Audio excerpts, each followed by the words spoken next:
এতিয়া আমি অদুখিলনি 2.3 আলোচনা কৰিম। এতিয়া ইয়াত কৈছে চোৱা কি কৈছে x³ plus 28x² plus 28x plus 1ক তলৰ বহুপদৰে হৰণ কৰিলে পোৱা ভাগশেষ নিৰ্ণয় কৰা। এইটো কেনেকৈ কৰিবা চোৱা, এক নম্বৰটো চোৱা কেনেকৈ কৰিছোঁ চোৱা। এতিয়া ইয়াত কৈছে কি, এতিয়া লিখি লৈছোঁ px টো দিয়া আছে আৰু এক নম্বৰটো কৈছে x প্লাছ 1। ইয়াত আমি কি কৰিম চোৱা, এতিয়া x প্লাছ 1 = 0 যদি কৰা হয় তেতিয়াহ'লে xৰ ভেলুটো আমি পাই যাম কি, xৰ ভেলুটো প্লাছটো ইফালে গ'লে কি হ'ব -1। এতিয়া আমি এই px এই xৰ ঠাইত আমি কি বহাম -1 বহাম। -1 ইজুকেল, এতিয়া আমি xৰ ঠাইত -1 বহাই গৈ থাকিম।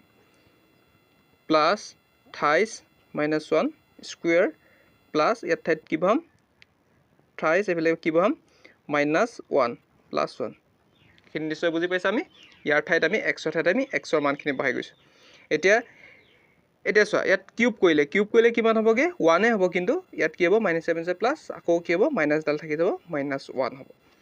ইয়াত -7 প্লাছ হৈ যাব, গতিকে এইটো কি থাকিব অকল 1 থাকিব। 3 গুণ প্লাছ কিমান হ'বগৈ 3 হ'ব। এতিয়া প্লাছে মাইনাছে মাইনাছ হ'ব, ইয়াত 3 গুণ কিমান হ'ব 3 হ'ব, প্লাছ কি হ'ব 1 হ'ব। এতিয়া এইফালে প্লাছ এইফালে মাইনাছ কেঞ্চেল যাব, এইফালে মাইনাছ এইফালে প্লাছ কেঞ্চেল যাব, গতিকে ভাগশেষ কি থাকিব ইয়াত 0 থাকিব। নিশ্চয় বুজি পালা তোমালোকে এইটো। এতিয়া মই তোমালোকক x - 1/2 কৰি দিম। এইটো কেনেকৈ কৰিম চোৱা। এতিয়া x ইজুকেল এইফালে 0 যদি ধৰা হয় মাইনাছটো ইফালে গ'লে প্লাছ হ'ব, গতিকে xৰ ভেলুটো কিমান হ'বগৈ 1/2 হ'ব। এতিয়া ইয়াত লিখি ল'ম p xৰ ভেলুটো কি আছে 1/2 equal x³ plus 28x² plus 28x plus 1। এতিয়া xৰ ভেলু পাতি যাম 1/2 বহাম ইয়াত, এইফালে কিউব হ'ব প্লাছ 28 এইফালে হ'ব 1/2 এইফালে হ'ব স্কুৱেৰ হ'ব, মানে xৰ ভেলুটো পাতিছোঁ অকল আমি 3 এইফালে কি হ'ব 1/2 হ'ব প্লাছ কি হ'ব 1 হ'ব। এতিয়া চোৱা তোমালোকে, এতিয়া 1টো কিউব কৰিলে কিমান হ'ব 1 হ'ব, 2টো কিউব কৰিলে কি হ'ব 2 × 2 = 4 2 × 4 = 8 8 হ'ব, প্লাছ এইফালে 1টো স্কোৱাৰ কৰিলে 1 হ'ব, কিন্তু 3 গুণ 3 হ'ব, 3টোৰ ওপৰত যাব 2 2 গুণ কিমান হ'বগৈ 4 হ'ব, প্লাছ এতিয়া 3 গুণ কিমান হ'বগৈ 3 হ'ব, 2টো তলত থাকিলে প্লাছ কি হ'বগৈ 1 হ'ব। এতিয়া আমি গোটেইকেইটা আমি কি হ'ল এলচিএম ল'ম। এলচিএম ল'বলৈ হ'লে আমি ডাঙৰ সংখ্যাটো ল'ম। ডাঙৰ সংখ্যাটো গতিকে 8 হয়, 8টো ল'লোঁ। 8 ল'লে কি হ'ব ইয়াত ওপৰত কি হ'ব 1 হ'ব, প্লাছ 4 লগত কি পূৰণ কৰিলে 8 পাম 2 2 3 গুণ 6 প্লাছ এতিয়া 2 আছে, এতিয়া 2 লগত কি পূৰণ কৰিলে 8 পাম 4 4 3 গুণ 12 হ'ব, প্লাছ ইয়াত আছে যিহেতু 1 এটা আছে, গতিকে 1 লগত কি পূৰণ কৰিলে 8 পাম 8 পূৰণ কৰিব লাগিব 8 গুণ 8 হ'ব। এতিয়া আমি গোটেইকেইটা আমি প্লাছ কৰি দিম। প্লাছ কৰিলে কিমান পাম আমি চাই লওঁ তোমালোকে। এতিয়া ইয়াত পাম আমি 27/8 পাম। বাকীকেইটা তোমালোকে কৰি চাবা। এতিয়া 2 নম্বৰটো ঠিক তেনেদৰে তোমালোকে xৰ ভেলুটো উলিয়াই ইয়াত পাতি চাই কৰি চাবা। এইটো 3টো কৰি চাবা। এতিয়া মই ভাগফল আৰু ভাগশেষ নিৰ্ণয় কৰা শিকাম, যিটো হৰণ কৰিব লাগে কেনেকৈ। এতিয়া হৰণটো তোমালোকে ক্লাছ 10তো পাবাগৈ, গতিকে তোমালোকে এইটো ভালকৈ তোমালোকে শিকিবই লাগিব। এতিয়া আমি পাতি ল'লোঁ। ইয়াত কি কৰিব লাগে x³ - 4x² plus 2x plus 5ক আমি x - 2ৰে হৰণ কৰিম।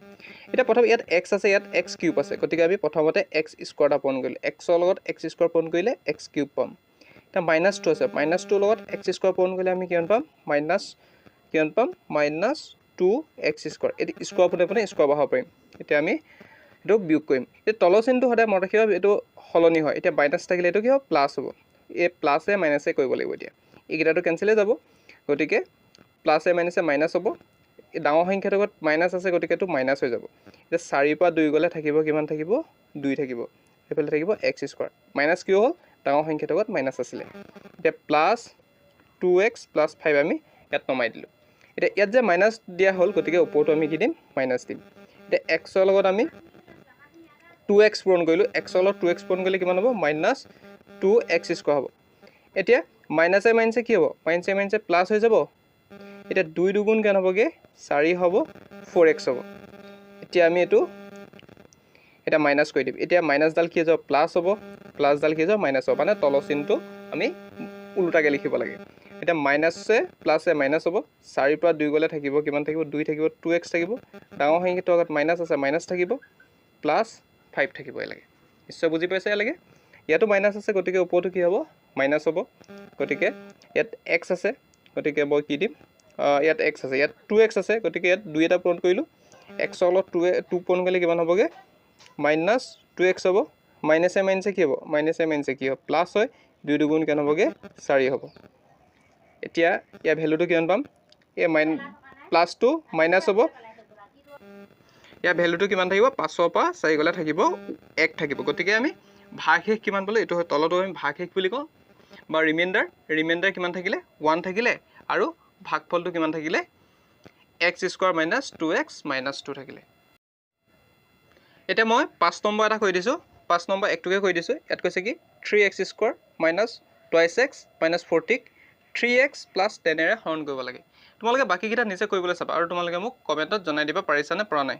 আমি পাতি ললো ইয়াত 3x² - 2x - 40 ইয়াক আমি 3x + 10 এ আমি হৰণ কৰিব লাগে এতিয়া 3x আছে এতিয়া 3x আৰু ইয়াত 3x² আছে গতিকে আমি ইয়াত x এটা পূৰণ কৰিলে কিমান হ'বগে 3x² হ'ব এতিয়া ইয়াত 10 ৰ লগত আকৌ x কৰিবলে 10 ৰ লগত x পূৰণ কৰিলে কিমান হ'ব প্লাছ আছে যেটো প্লাছ কিমান হ'বগে 10x হ'ব এতিয়াটো আমি বিয়োগ কৰি দিম এতিয়া তল চিনটো সদায় উলটা হয় প্লাছ আছে মাইনাছ হ'ব এতিয়া মাইনাছে মাইনাছে প্লাছ হ'ব এতিয়া 10 এ 2 এ কিমান হ'বগে 12 হ'ব 12x এতিয়া যেটো ডাঙৰ সংখ্যাটো লগত মাইনাছ আছে গতিকে এটো কি হ'বগে মাইনাছ হ'ব এতিয়া -40 টো আমি নমাই দিব পাৰিম তলত যেটো মাইনাছ আছে গতিকে ওপৰটো আমি কি দিব লাগিব মাইনাছ দিব লাগিব এটা 3x ৰ লগত যদি আমি 4 পূৰণ কৰা হয় এটা 3x ৰ লগত 4 পূৰণ কৰিলে 3 4 গুণ কিমান হ'বগে 12 হ'ব আৰু x2 হ'ব আৰু মাইনাছ হ'ব ইয়াত প্লাছে মাইনাছে মাইনাছ হ'ব 4 দুগুণ কিমান হ'ব 40 হ'ব এতিয়া মাইনাছটো কি হৈ যাব কিন্তু